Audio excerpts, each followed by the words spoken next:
Langgar At-Tahiriyah, ya.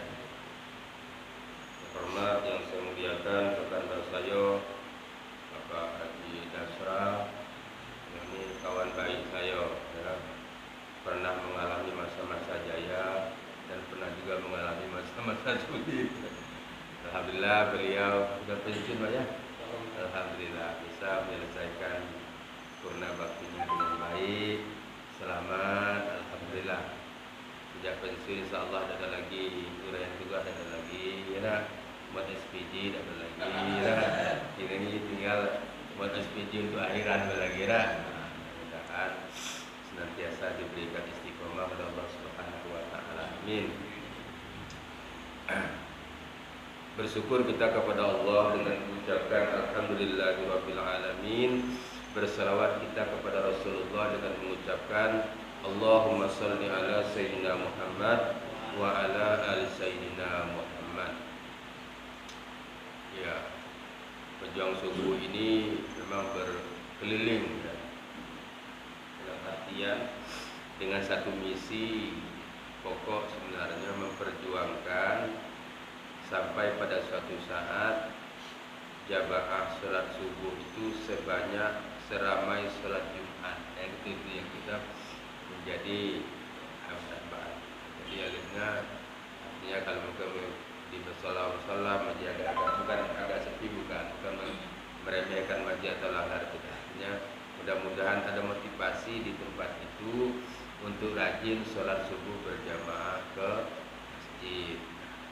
Karena kita ini rasa-rasanya lah waktu terbaik ibadah kita ini mungkin subuh. Minimal zikirnya saya rasa zuhur kakek dan sepanjang subuh ini zikir. Sholat pula asar itu pun zikir kalau masih ada, kalau masih sholat berjamaah di masjid. Kalau di rumah biasanya kiri kanan langsung tegak, jarang sembahyang sunat qobliyah, ba'diyah. Kalau dewi itu kadang-kadang macet. Tapi kalau kita sholat ke masjid, pertama masuk minimal sholat sunat datang masjid. Kalau masuk langgar juga, awal-awalnya mungkin tak enak orang tegak, kalau awal hidayah semayang juga. Habis orang azan, awalnya dah nak niat dah sunat qobliyah asar, kita nanti tegak kiri, tegak kanan, tegak awal ada tegak. Tapi dalam proses berjalan mudah-mudahan lahir sebuah kebiasaan.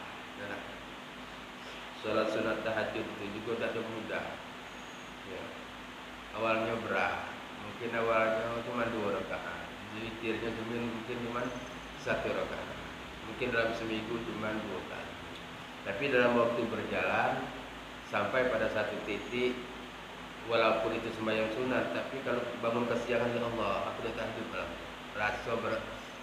Dalam diri itu merasa berdosa kalau tidak sholat tahajud. Merasa walaupun itu bukan dosa. Nah, itulah kebaikan-kebaikan yang harus kita biasakan di sepanjang hidup kita. Karena hidup kita ini kirasanya antara umur yang telah kita pakai dengan umur yang bakalan kita habiskan, rasanya lah banyak yang sudah kita pakai. Karena andaikan umur kita ditetapkan oleh Allah, anggaplah sama dengan Nabi lah, 63 tahun, ya. Dan sekarang umur kita lah 54 tahun. Kalau macam saya sekarang umur saya 54 tahun. Rasanya tidak lama lagi, tak kali 54 lagi sisanya, ya. Artinya kita tidak sedang bergerak pada umur yang panjang, tapi bergerak pada pintu kematian. Jadi oleh karena itu, agar apa? Agar kita tidak lalai, ya. Apa yang kita sayangi di atas dunia ini makin lama makin mulai menghilangkan kita. Dulu tiap kali ada anak yang kita pengen tengok, ada anak lagi kecil umur 2-3 tahun, kadang kembali itu sanggup kita bangunkan dia lagi tidur, saking pengen nak main dengan dia. Segala hidup kita curahkan untuk dia. Lalu kemudian dia pun menikah, dia pun mulai meninggalkan kita. Yang laki-laki buat rumah dewek, pergilah dia dengan istrinya. Yang perempuan pun biarpun ngontrak, tetap dia pengen pergi dengan suaminya. Kalau dulu orang tua kita sengaja buat rumah tu besar-besar. Kenapa? Semua menantu itu tinggal di rumah tu. Maka dalam nasihat perkawinan laki-laki itu disebut dengan semendo. Semendo itu laki-laki yang tinggal di rumah mertua. Muncullah adanya, jangan jadi semendo kacang liang, jangan jadi semendo yang jago. Kini tak sebulan deh nongok di rumah mertua tu harus gelisah dia. Bawaannya nak keluar baik. Nak pergi baik. Sudah. Dulu balik pergi lagi pengantin baru berdua. Kini lah tua pun balik berdua. Cuma bedanya dulu pengantin baru, kini pengantin lama. Pengantin baru dulu minyak harum, kini mulai berubah minyak kayu putih. Ada minyak parah. Nah itulah namanya itu. Mulai meninggalkan makanan-makanan yang kita senangi, mulai tidak mau lagi dengan kita, atau kita tidak boleh menyentuh dia. Makan ini alasan kolesterol, makan ini alasan alapuran, makan ini alasan lambung, segala alasan demi untuk jaga kesehatan. Akhirnya dari 60 jenis makanan cuma 3 atau 4 lagi yang boleh kita makan. Bukan kita tidak sanggup. Dulu sanggup segala makanan kita pengen makan, duit tak belinya. Akhirnya liur ngeler nengok ganti makan. Kini segala makanan lah boleh kita dapatkan. Lah sanggup kita belinya, makanan itu pula tak boleh kita makannya. Lah hingga hilang. Terus semua kekuatan akan mulai meninggalkan kita. Nah, itu sesungguhnya cukuplah jadi pelajaran untuk kita bahwa sesungguhnya kita akan mulai menuju tempat yang namanya hidup. Ingat, setelah kematian itulah kehidupan yang sesungguhnya. Ada orang bilang telah meninggal dunia dengan tenang. Siapa bilang meninggal dunia dengan tenang? Mengap-mengap mulutnya sebelum mati itu. Marilah kita antar jenazah ini ke tempat peristirahatan terakhir. Siapa bilang masuk kubur itu istirahat? Jangan-jangan tu awal kena gebung. Jangan kita pikir peristirahatan, tapi kita yang hidup ini berhusnuzon saja. Ada berhusnuzon, mudah-mudahan dia meninggalnya dalam keadaan tenang, dalam kuburnya menjadi, kalau doa kita itu Allahumma maj'al qabrahu rawdatan min riyadil jannah. Ya Allah, jadikan kuburnya sebagai taman surga. Wala taj'al qabrahu hufratan min hufarin niran. Jangan kau jadikan kuburnya sebagai lubang-lubang api neraka. Itu yang selalu kita doakan. Yang kedua, kita lihat dalam doa salat jenazah. Di doa terakhir ada kalimat yang diambil dari ayat Al-Qur'an apa? Allahumma la tahrimna ajrahu wa la taftinna ba'dahu wa kullana wa lahu wa li ikhwanina allazina sabaquna bil iman. Itu diambil dari Al-Qur'an itu, ya. Wa la taj'al fi qulubina ghillan lil ladzina amanu rabbana innaka ra'ufur rahim.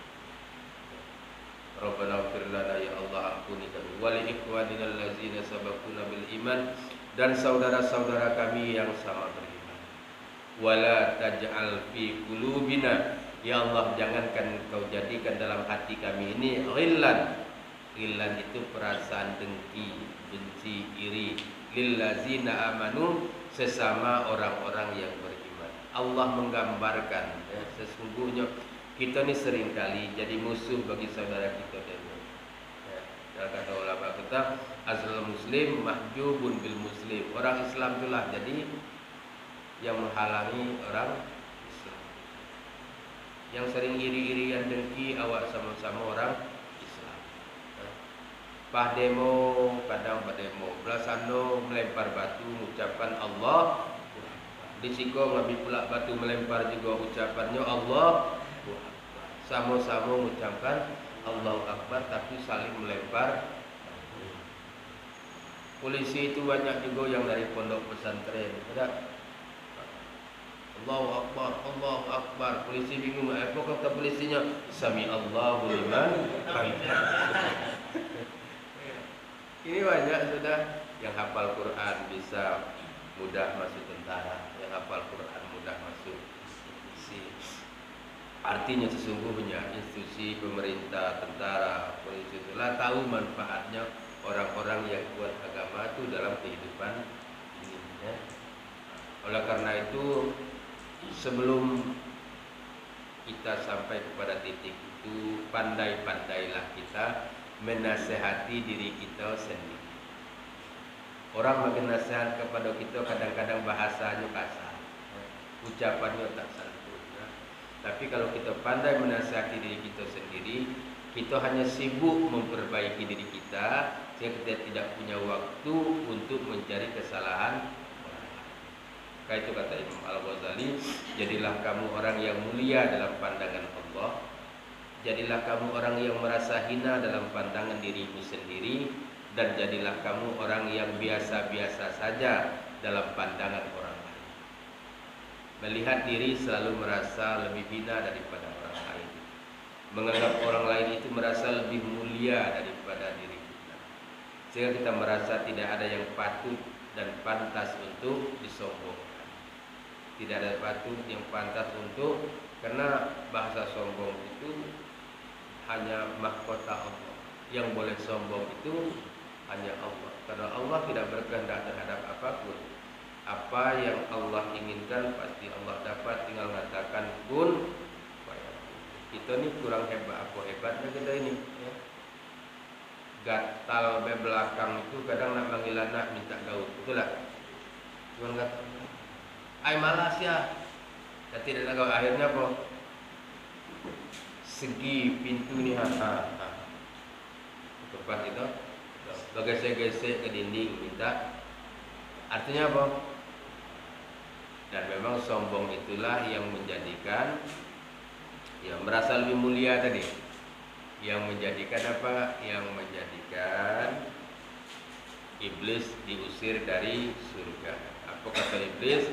Ana khairum minhu khalaqtani min nar wa khalaqtahu min tin. Aku lebih mulia daripada Adam. Aku diciptakan dari api, sedangkan Adam diciptakan dari tanah.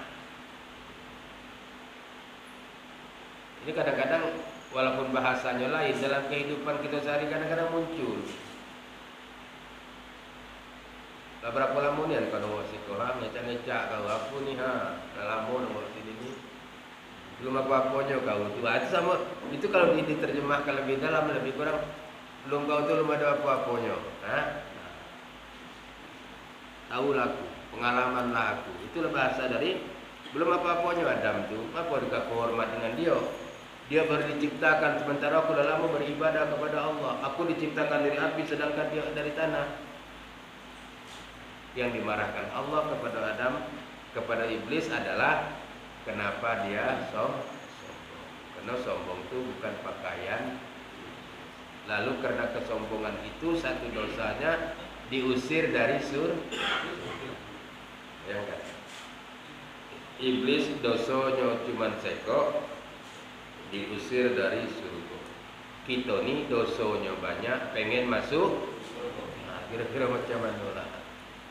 Maka kata almarhum Zainuddin Hamzah, kita ni kalau nak mengandalkan amal, rasanya tidak pantas nak masuk surga. Tapi kalau kita berpikir tentang rahmat Allah, maka yang kita butuhkan juga tidak hanya sekedar amal, tapi rahmat. Amal adalah sebagai media untuk mendatangkan rahmat. Kasihan hambaku ini, orang tidur galau dia masih bangun untuk salat tahajud, sekedar pengen ibadah kepada aku. Itu munculkan rahmat. Hari hujan lebat itu tetap pakai mantel ke masjid, pakai payung. Ya Allah, macam pilihan hambaku ini. Sanggup dia tengah-tengah hujan itu nak tetap nak salat ke masjid demi untuk menyembah. Ya. Duit cuma dikit tetap sedekah. Ya Allah, hambaku sekor yang muda orang baik ni. Kenapa ya? Duit padahal ada banyak, ada berlebih dah dia, tapi tetap disedekahkan demi untuk mendapatkan ridhoku. Itu namanya kita sedang merayu Allah agar Allah memberikan rahmat. Kalau Allah sudah memberikan rahmat kepada kita, maka surga itu didapat melalui rahmat Allah. Tetap. Jadi suatu kebaikan itu kadang-kadang bukan nilai kebaikannya, tapi beratnya hati kita ketika ingin melakukan kebaikan. Dan tetap kita lakukan kebaikan itu. Dan itu yang kadang-kadang bisa menjadikan orang menjadi waliullah itu ya, sesuatu yang kalau menurut ukuran orang awam dari ibadah lagi dia. Menurut ukuran orang yang imannya mungkin lemah. Tapi dia yang macam itu. Dia orangnya yang berapa kali disakiti orang, tak pernah dia marah. Dia selalu pasrahkan hidupnya hanya kepada Allah. Sama dengan kita punya pembantu rumah tangga, tiba-tiba dia mecahkan piring. Piring itu piring kesayangan kita pula. Menurut ukuran emosi kita, nak rasa nampar dia. Atau hari itu langsung nak kita pecat lah. Kerjanya udah elok, udah rapi dan sebagainya. Dan kita memungkinkan untuk marah karena dia di bawah kekuasaan. Tapi apa kita bilang, sudahlah, biasalah. Piring kan bisa dibeli pula, bersihkan piring. Lihat ya, menurut ukuran kita lah boleh marah, tapi kita tetap tahan emosi kita. Itu luar biasa dalam pandangan Allah Subhanahu wa Ta'ala. Kita diberikan kesempatan untuk balas dendam, tapi kita tidak dendam. Ketika Rasulullah telah menaklukkan Mekah, rombongan banyak orang Mekah sudah siap, sudah kita nak dibunuhnya lah kita oleh pasukan Rasulullah.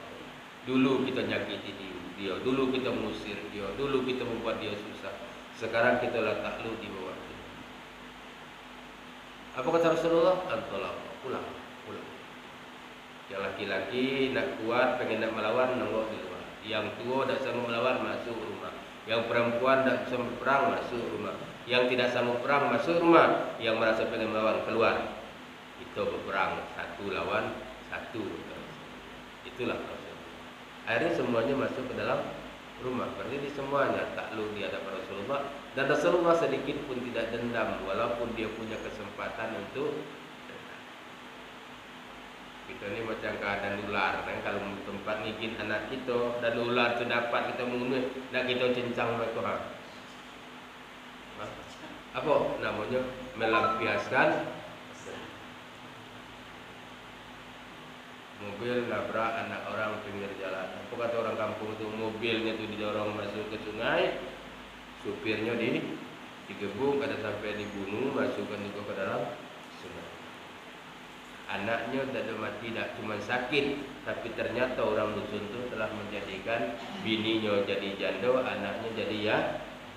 Itulah namanya dendam. Orang tidak merasa puas kalau seadanya penderitaan orang yang didendam itu melebihi dari penderitaan. Itu diungkapkan oleh anak muda sekarang dalam sebuah lagu. Andainya kau rasakan apa yang ku rasakan, kan? Itu lagu itu kan. Artinya apa, bagaimana Bapak Ibu kita terus ya, beribadah kepada Allah. Umur-umur yang macam ibu ni, kalau umur 60 lebih itu, kalau mak saya dulu, kalau ketemu saya di dusun tu, yang ditanya saya kau itulah, Li, mak kau ada bacaan zikir kau betul dah? Itulah kalimatnya. Pengennya tu cuma banyak zikir. Apalagi kalau tempat guru nyebutkan ini zikir ini, kalau kamu baca subhanallah, walhamdulillah, wala ilaha illallah, wallahu akbar, satu kamu baca sama dengan satu nanam pohon di surga nanti. Itu semangat yang macam itu. Oh, pokoknya mereka baca subhanallah, alhamdulillah.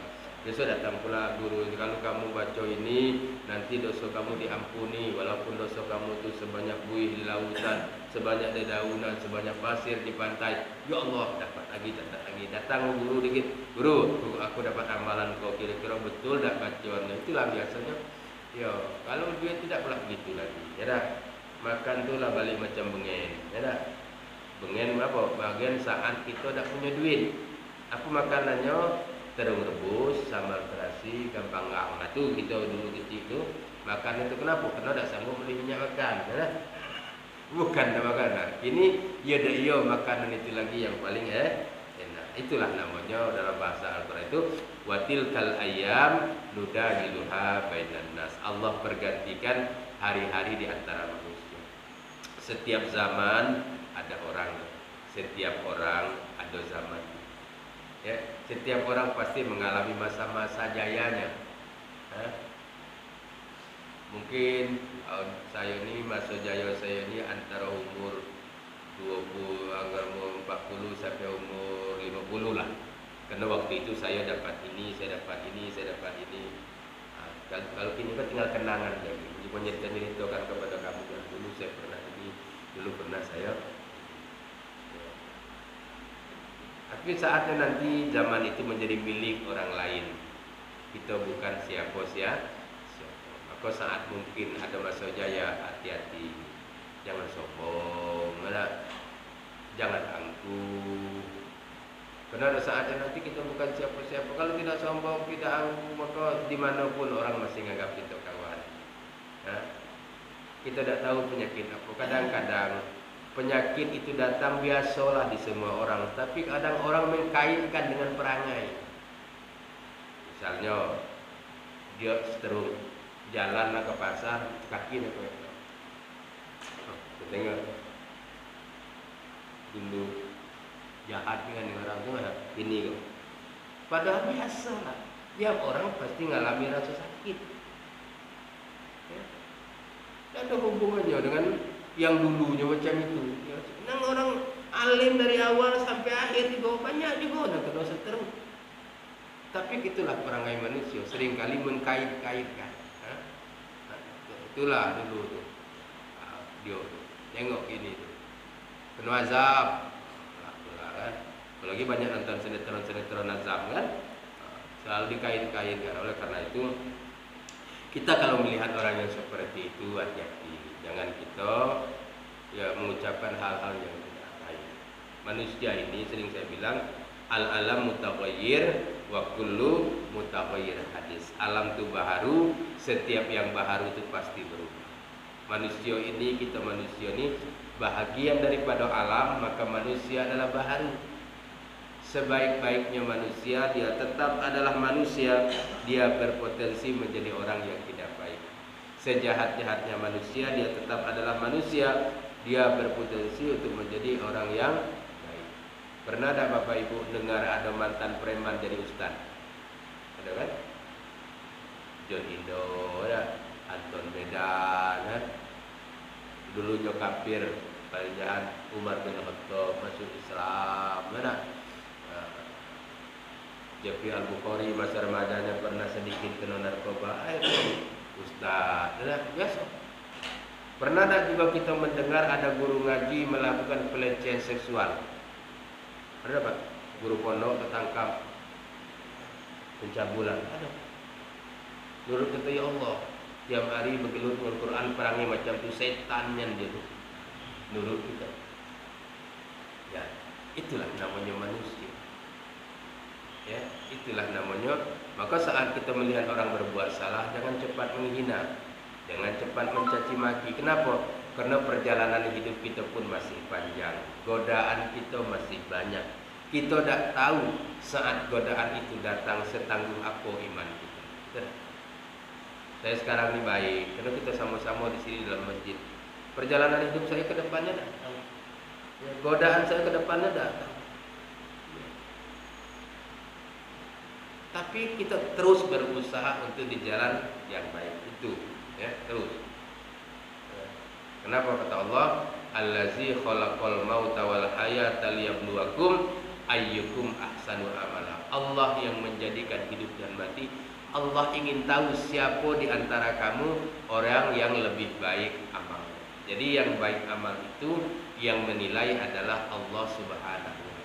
Kita ini cuma melihat yang zahir, maka setiap orang harus berhusnuzon, berprasangka.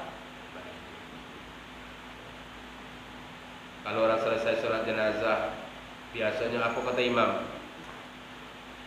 Saksikan bersama-sama, genggam keranda geng kepala. Jenazah ini adalah orang yang baik, baik. Apa kata kawan ni? Tahu lah aku perang ini pujuk, ada baik tak? Kenapa ni? Artinya kita pengen berprasangka baik. Apapun kesalahan dia waktu itu, dia sudah, itu bagian sejarah hidup dia. Sejarah hidup kita besok dah tahu. Ya, itulah namanya. Jadi sudah, ya. Dengan kita Islam itu orang mengatakan kita tidak dapat membuat orang yang benci menjadi sayang kepada kita. Tapi kita dapat membuat diri kita tidak membenci siapapun karena hati itu milik kita. Kalau hati masih milik orang, ya itu dia yang punya. Kita tidak mungkin memaksa orang itu sayang kalau dengan kita. Kita punya kawan orang 10, 7 bersenang dengan kita, cukup. Takkan galaunya senang galau. Kita yang setiap hari berkawan, masih ada dibilang buruk, ada. Saya tanya suami ibu, ada suami ibu tu macam mana? Oh Ustaz, kalau suami saya tu orangnya baik, kemudian orangnya rajin, tak pernah macam-macam. Cuman yo Ustaz, nah mulai cerita buruknya. Ketika mulai kalimat cuman yo. Bini kau macam mana? Kalau bini saya Ustaz, oh baiknya, kalau masaknya enak, gosoknya rapi, rumah bersih. Cuman dia Ustaz, mulai lagi cerita ya. Apalagi bini saya tu, apa? Oh, dia tu kalau soal mencari duit padahal dia dari saya. Macam mana pula? Ya, soalnya dimanapun saya nyimpan duit, tahu dia di mana gunanya. Oh, gitu. Artinya apa? Setiap orang pun, tapi dibanding-bandingkan dengan baiknya, alhamdulillah banyaklah baiknya daripada buruknya. Sehingga kita bisa memaklumi kekurangan pasangan kita. Dan kita tahu cara menghadapi kekurangan itu. Istrinya pemarah, aku katakan, sangguplah kau punya bini macam itu. Kalau aku entahlah seminggu itu tidak. Kata dia, kenapa? Karena orang nyebut itu tidak tahu cara menghadapinya. Tapi bagi suaminya, biasalah. Aku pun kadang bingung kalau sampai 3 hari dia sudah marah. Enak rumah kami itu kadang bagi macam sinetron, bagi kayak macam tu habis itu episodenya. Ini terang. Artinya apa? Biasa-biasa saja ketika kita sudah tahu, oh,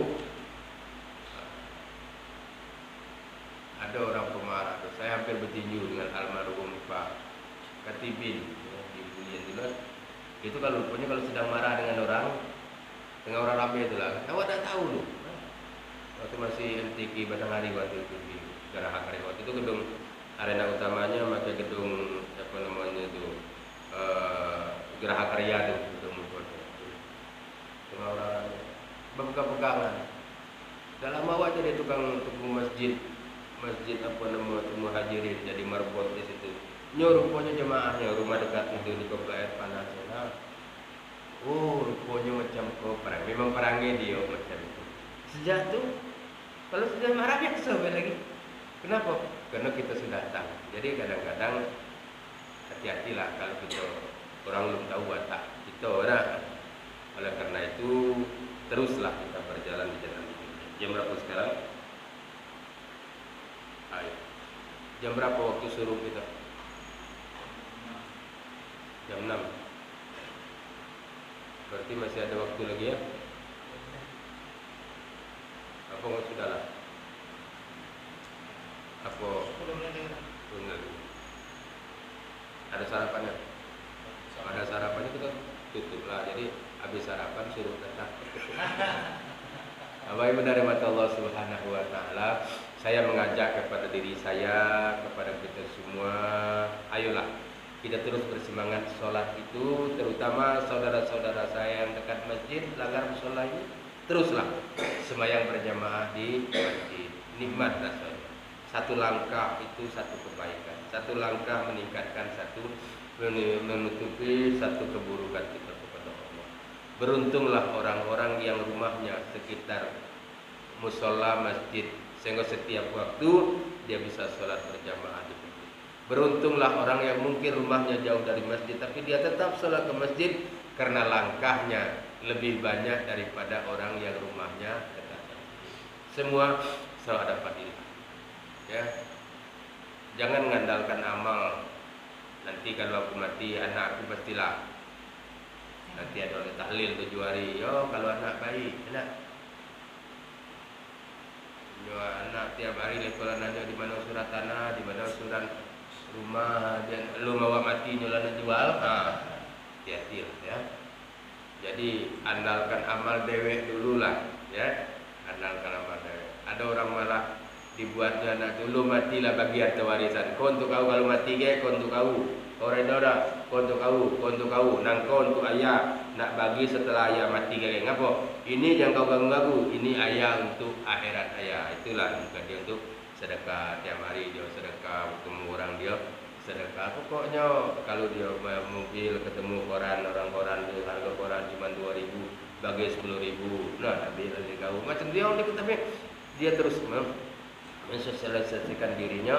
Ya, kalau macam di masjid di Raudhah itu kadang kawan tu ada khusus apa namanya tu amplop dari Pak Ustaz Farozi tu, dan 600 kadang 400 khusus dari dia di luar apa namanya tu di luar dari masjid itu 2,5. Jadi kawan kalau dapat 600 2,5 berarti 850 sekali macam khutbah cuma 15 menit kan. Itu pula kawan yang jadi khotib tu pandai mimbar yang pertama dicari ada juga situ. Aduh. Sudah, itu hati orang ya. Tidak usah kita bahas dah. Nanti kita usah bahas. Tidak usah kita bahas. Hati dia biarlah dia yang meluruskannya. Tugas kita meluruskan hati kita masing-masing. Dia tu dah ikhlas dia dapat pahala. Dah ikhlas dia dah dapat pahala. Dah dekati urusannya dengan kita. Tugas kita hanyalah membuat orang menjadi ikhlas. Berdosa hukumnya, ya. Kalau penceramah itu ngarapin amplop, ada. Tapi lebih berdosa lagi kalau yang undang itu tidak nyiapin amplop. Biasalah, ada itu namanya itu, mana ya? Jadi orang kata itu saya mengajaknya. Baca Yasin ini kadang-kadang kalau tidak ada grup Yasinan, kadang sebulannya baca Yasin ada baca. Ada. Karena ada Yasinan RT, alhamdulillah minimal sebulan sekali atau seminggu sekali baca Yasin, bacalah tahlil. Nah itu jadi apapun medianya, ya. Ibu kalau masih macam ini ikutlah apa namanya pengajian kelompok. Apa namanya kalau di HMI kadang-kadang ada apa namanya bukan PMI ada alumni PMI ikutlah. Kemudian ini namanya organisasi ini ada pula ini perkumpulan orang kampung ini ada ikutlah. Ada kawan itu saya yang habis pensiun tu pada salah dicatatnya di rumahnya. Subuh minggu pengajian subuh di masjid ini. Subuh dicatat. Jadi seminggu itulah dapat dicatat. Kadang sebulan tu tahu kalau dia. Jadi subuh kok harus sembahyang situ sekalian nanti. Jadi dapat dengar ceramah subuh esok masjid kau pula yang penting dapat dengar ceramah. Jadi kadang-kadang sampai 2 minggu tu 14 hari 14 masjidnya. Nah ikolah lagi yang dapat ya? Karena belajar satu ilmu satu bab itu sama dengan beribadah 70 tahun, bayangkan. Nah kita tuh pengen itu ya ibadahnya dikit pahalanya banyak. Itu maka orang banyak nak pergi umrah tu kan. Sekali semayang di Masjidil Haram sama dengan 1.000 pula 100.000 di masjid lain. Berarti menurut semayang balik di Masjid Madinah banyak dapatnya. Mun duit kau insya-Allah dapatlah dicari. Sawit masih ada 4 kapling. Kalau jual sekok kapling masih dapat 3 kali umroh. Ya, ada kawan kemarin cuman jual kacang, Pak. Sekali panen kacang langsung dapat berapa umroh. Dia jual serta dengan kebun-kebun gitu kan. Ya, so berangkat kan.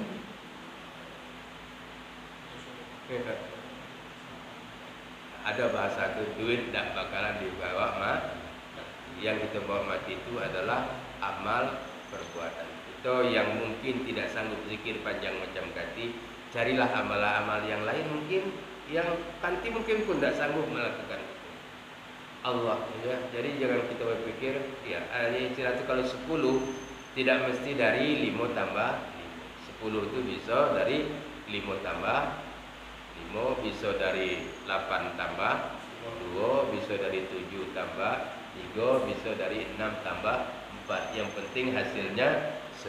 Surga itu bisa didapatkan tidak hanya dengan sholat tahajud, tidak hanya dengan puasa Senin Kemis, tapi banyak jalan-jalan yang lain dan silahkan cari jalan itu sehingga kita mampu. Yang penting macam manapun jalannya di terminal akhirnya kita bertemu ya. ini berjalan kawan dengan nanti sholat ini bapak ini, tapi kita nanti jamaah Tohiriyah ini nanti kita bersenda gurau lah dalam surga nanti. Oi, Pak Nasra, apa kabar? Alhamdulillah. Ada nampak kemarin waktu sholat tahajud di masjid itu ya, aku amalku lain bukan apa besar. Nah kan, yang penting tempat akhirnya sama, biarkan jalannya orang mati jalan. Punah Kabulian, kawan itu jalan Sibarimbo itu macet biasanya. Udahlah, aku nak jalan Aurduri be. Tapi jalan Aurduri itu lama, biarlah lama. Yang penting mobil itu jalan terus. Daripada sana nasi-nasiman untung elok. Kalau tidak agak banyaklah nunggu. Nah, malah nunggu lama dalam mobil itu nunggu giliran dia. Tahu? Dah aku nak jalan Buluran kau nanti tembus ke perumahan Aurduri, nak keluar di situ. Aku jalan ke situ. Yang penting sama-sama nyampe ke Buluran. Dia apa? Jangan pernah berhenti untuk mencari jalan menuju ridho Allah Subhanahu wa taala. Ya. Jangan pernah lelah. Dan jangan pernah merasa lelah. Karena lelah itu pasti akan dibayar dengan bayar yang luar biasa nanti di sisi Allah Subhanahu wa taala. Saya rasa ini yang dapat saya sampaikan. Terima kasih, mohon maaf kalau ada kata-kata yang baik, terimalah karena itu hidayah Allah. Tapi jika ada kata-kata yang tidak baik, tidak santun dan tidak pada tempatnya, dari lubuk hati yang paling dalam saya mohon maaf yang sebesar-besarnya. Wallahul muwaffiq ila aqwamit thoriq. Wassalamualaikum warahmatullahi wabarakatuh. A'udzubillahi minasyaitonirrajim. Bismillahirrahmanirrahim. Alhamdulillahirabbil alamin. Allahumma shalli ala sayyidina Muhammad wa ala ali sayyidina Muhammad. Allahumma nawwir qulubana bi nuri hidayatik kama nawwartal arda bi nuri syamsika abadan abada. Ya Allah, sinari hati kami dengan sinar hidayahmu sebagaimana engkau menyinari bumi ini dengan sinar matahari yang terus menerus.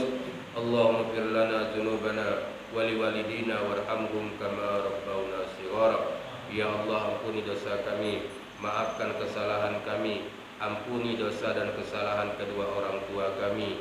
Sayangi mereka ya Allah sebagaimana mereka menyayangi kami di waktu kecil. Allahumma inna nas'aluka salamatan fiddin. Ya Allah, selamatkan kami dalam beragama, wa afiatan bil jasadi, sehatkan jasad kami ya Allah, wa ziyaratan fil ilmi, tambahkan ilmu kami ya Allah, wa barakatan fil rezeki, berikan keberkahan dalam rezeki kami ya Allah, wa taubatan qoblal maut, berikan kami kesempatan bertaubat sebelum datangnya maut, wa rahmatan indal maut, berikan kami rahmat menjelang kematian kami ya Allah, wa maghfiratan ba'dal maut, dan berikan ampunan setelah kematian kami ya Allah. Allahumma hawwin alaina fi sakaratil maut. Ya Allah, hidupkan jiwa kami saat kami menghadapi sakaratul maut. Rabbana atina fid dunya hasanah wa fil akhirati hasanah wa qina azabannar. Wa sallallahu ala sayyidina Muhammad wa ala alihi wa sahbihi ajmain. Walhamdulillahirabbil alamin.